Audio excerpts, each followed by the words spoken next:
a natural disaster. But then we saw our sisters and brothers deal with the unnatural disasters of racism and poverty and neglect. Most of the folk trapped and forgotten in New Orleans were African Americans. And almost all of them were poor. Many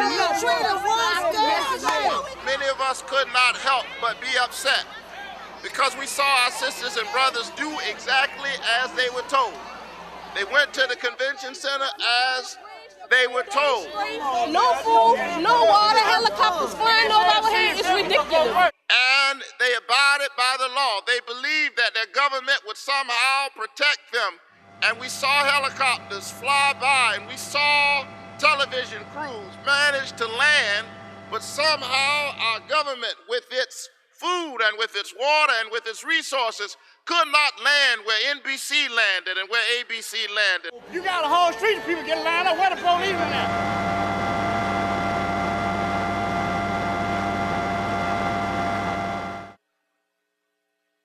8 months later, and many of those who were stuck in the convention center, cut off from food and water, are now cut off from the ballot box. An unnatural disaster. And it's not right. America can do better.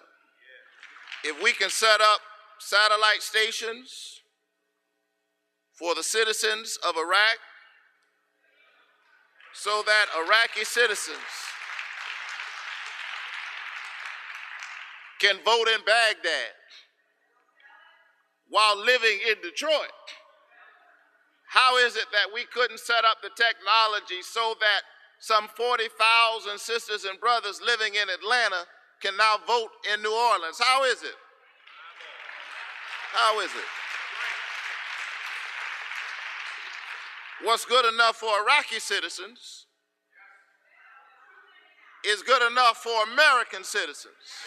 Devion, he's not over here yet. Fred, right here.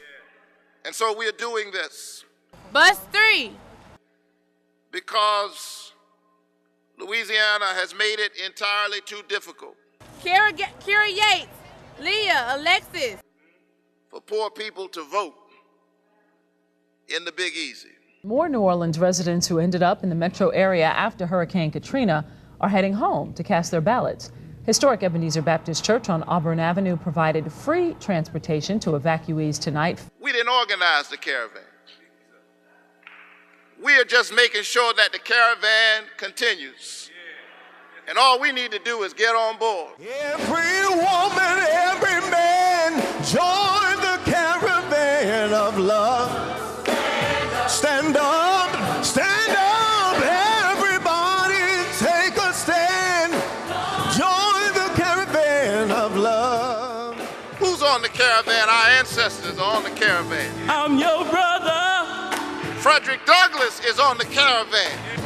I'm your brother, don't you know? W.B. Du Bois is on the caravan. Martin Luther King Jr. and Martin Luther King Sr. is on the caravan. Rosa Parks sat down on the caravan and refused to stand up. And that's why we're here tonight. We're just continuing the caravan.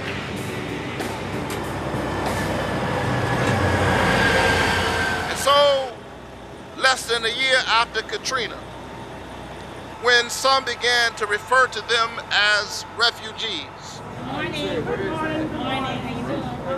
that has indeed become the political lot of Katrina voters, displaced to some 44 states. I need one more. Without access to the ballot box. And we're in a battle tonight, and this is the first battle in a war that looms ahead. Black folk need to wake up. We're in New Orleans today to vote. And poor people need to wake up. those persons on bus number 1. Please exit the sanctuary. And Americans who love freedom need to wake up. It's our civil right. Fired up! Fired up! Fired up!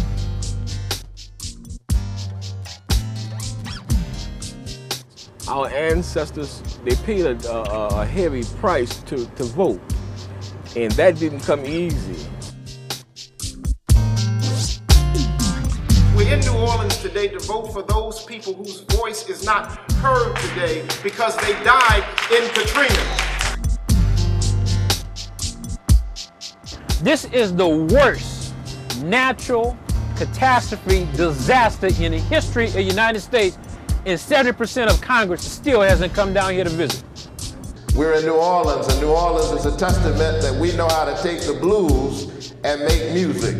They gave us scraps, and we made soul food, and gumbo, and jambalaya. We know how to make the best out of a bad situation. This entire section here was water all the way up to this train track. Where we going under was filled with water. Could not pass for weeks underneath here. I think I'm strong enough to handle it now. This is Pontchartrain Park right here. This was the traditional middle-class neighborhood of the 50s. This is where blacks moved to. Most of the people in this community own their homes. There's no renters here. These are people who own, and they were retired professionals. And so most people say, well, you just go to Atlanta, Houston, Detroit, Dallas, and move on. But if you've worked all your life and your home is paid for, you just don't start life again. It's a homesickness that you get, you know, to just suddenly have to leave and not be able to come back. And when you do come back, you break down in tears because it's not what it used to be. Everybody see this square hole in the roof? That was somebody that was in the attic that was cut out, that was trapped in the attic. If you see an X and you have a 1 on this side and a 0 on that side, that 1 means they found a dead body.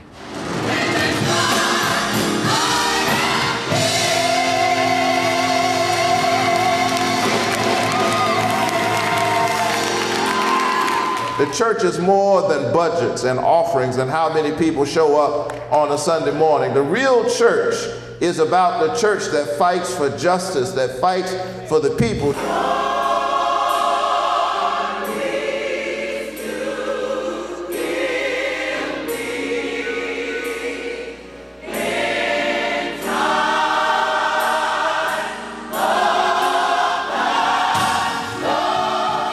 God is on the caravan. God is on our side.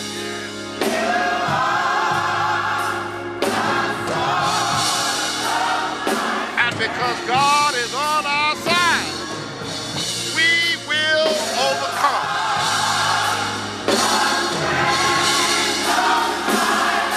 Because God is with us, who can stand against us?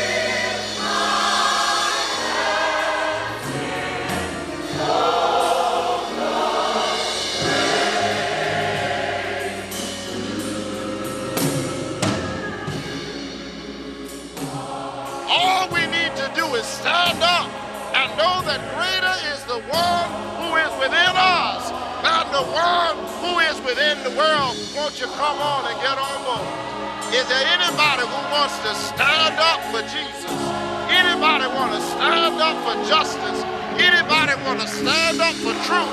Anybody want to stand up for righteousness?